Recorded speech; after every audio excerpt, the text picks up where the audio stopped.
Nepal, the birthplace of against terrorism in every nook and corner of the globe, on the 1st of February this year, was in response to the call of our constitutional duty to prevent the nation from further sliding down to chaos and anarchy. Seen how a small but unstable society can serve as the breeding ground for terrorism with global ramifications. The message is clear that stability of any state, particularly the smaller and vulnerable ones, due to our specific historical, cultural and geographical relation, and due to our whole tradition of economic interdependent, the relation with India is crucial and vital. Although we also want to develop the relation with China, but it can not be compared right now. There is no questions of comparison. Created a very new atmosphere, and fresh start is possible right now. And in my mind, I am thinking, and today I am in the discussion with the leadership here in India, that big projects should be undertaken, not a petty and small project in the hydro sector. I was wondering what advice you would give to world leaders to make the world more safe and unified. Oh, thank you. It's a very interesting question. I don't have ready-made answer, but I think the leaders will discuss, talk, and find a solution. Thank you. This side, please. Cabinet members, according to the Constitution, 10% of its total number can become ministers. Therefore, 60 ministers is the 600 number of the Constitutional Assembly. 60 number of the cabinet is according to the Constitution, but still a smaller number, Regarding your question about issue of Madhesh, we have entered the dialogue. We try to accommodate their some of the legitimate demand by amending the Constitution, but unfortunately we couldn't pass the amendment because we need 2/3 of majority to pass the Constitution. Therefore, we couldn't pass the Constitution. Accordingly, we tried to accommodate their some of the demands. But I think they realized, and therefore they participated in the local election. I think they also understand the position right now. In future, Nepal's constitution is very much flexible. It can be reformed according to the wishes of the people. Thank you very much.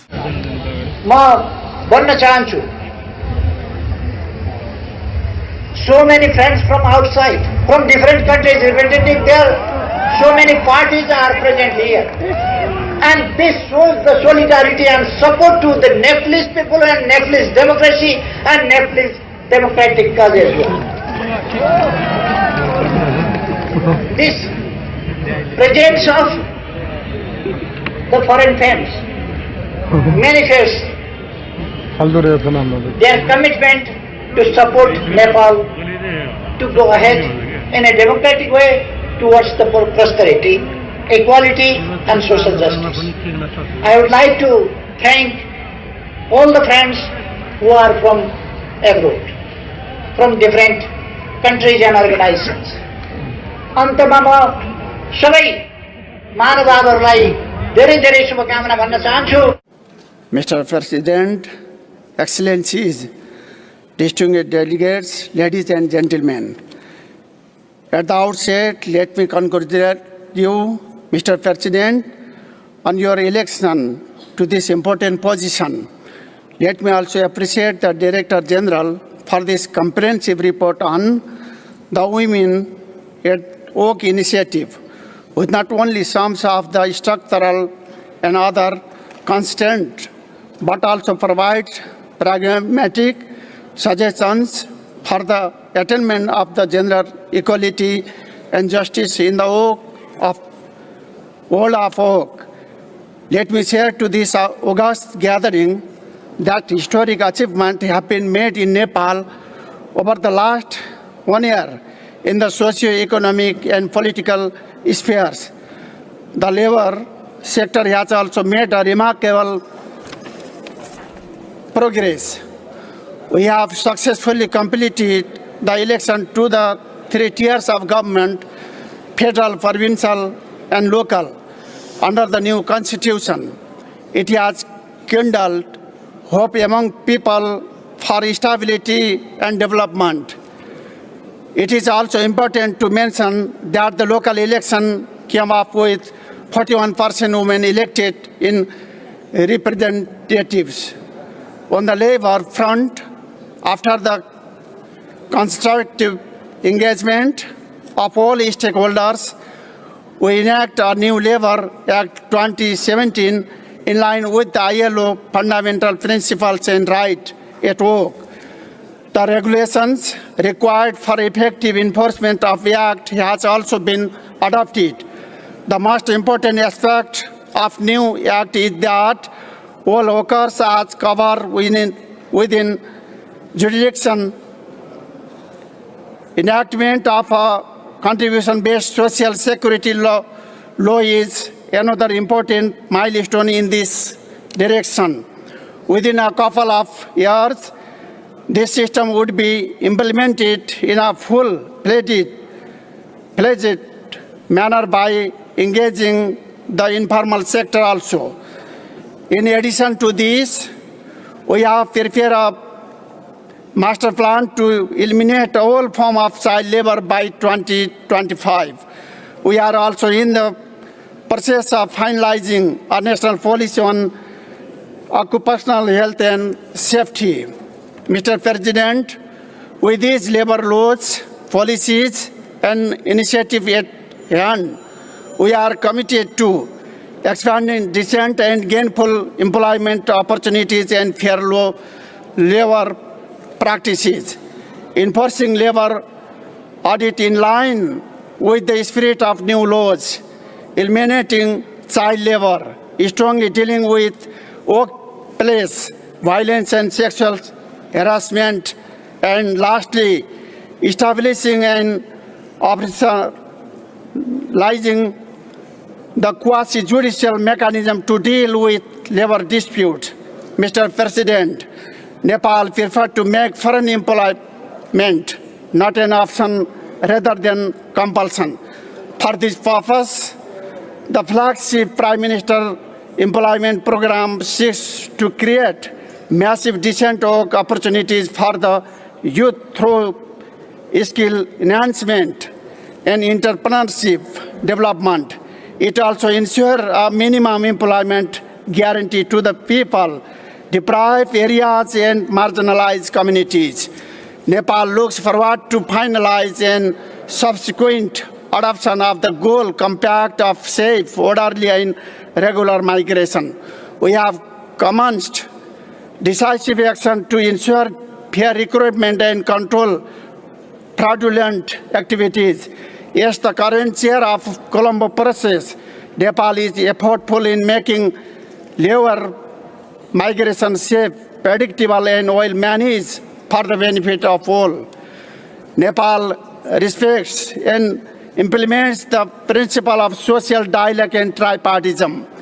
The Central Labor Advisory Council is now in operation in a national forum for consultation and dialogue on labor issues. Mr. President, before I close, let me take this opportunity to extend our thanks to the ILO and other development partners for their continued cooperation and support in promoting decent work, social dialogue, tripartism and right at work. As ILO approaches the centenary celebration, there is an imperative to promote and consolidate decent work opportunity for every individual worker in the world. Nepal would be happy to join this noble initiative. Thank you. Small village boy who was born in a peasant family, who just happened to get good education by chance. If I hadn't got own scholarship, I wouldn't have been here. So that way I still feel I'm a son of a poor farmer and I must do something for the poor farmers. This is my feeling. So that's why I don't want to speak here as a minister. I don't regard myself as a minister. I feel myself as a poor peasant son. So I would like to put forward what are the real problems of the majority of the poor farmers in Nepal, what they really want. If the title you put for penury to prosperity, still there is penury. I don't know whether we'll be able to convert that penury into prosperity. I have some vague ideas, but I just like to share with you. But I just like to say why I came here. I came here with a mission. In fact, I had come to Washington to attend the meeting of the World Bank and the IMF. I had a very tight schedule. But when I was invited to come here, I couldn't resist. As everybody knows, any youth from third world country, he aspires, dreams of coming to Harvard and MIT. Even I had some dream someday. Maybe if I had tried, I could have come. But by the time I had done my architecture, then I realized I must do something for my country. Just gaining a degree won't lead me anywhere. Condemns the recent attack of terrorism at a concert in Manchester, and while extending our sympathies and condolences to the victims and their families, we express our solidarity with the Government of the United Kingdom. Respected President, Excellencies, Director General Dr. Chan, distinguished delegates, ladies and gentlemen, I would like to take this opportunity to recognize Director General Dr. Chan's 10 years of distinguished service and their contribution in improving global health. We are especially grateful to Dr. Chan and WHO Regional Office, Head Office, for the support Nepal received in the aftermath of the devastating earthquake of 2015. I also take this opportunity to welcome and congratulate Dr. Tedros as the new Director General. I am confident that the vision Dr. Tedros carries for the WHO will greatly benefit the humanity. I wish him all the success for his tenure.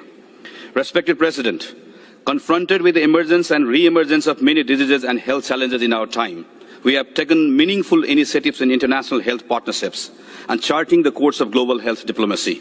No longer is health an issue of a single nation state. No longer is health confined to delivering healthcare only.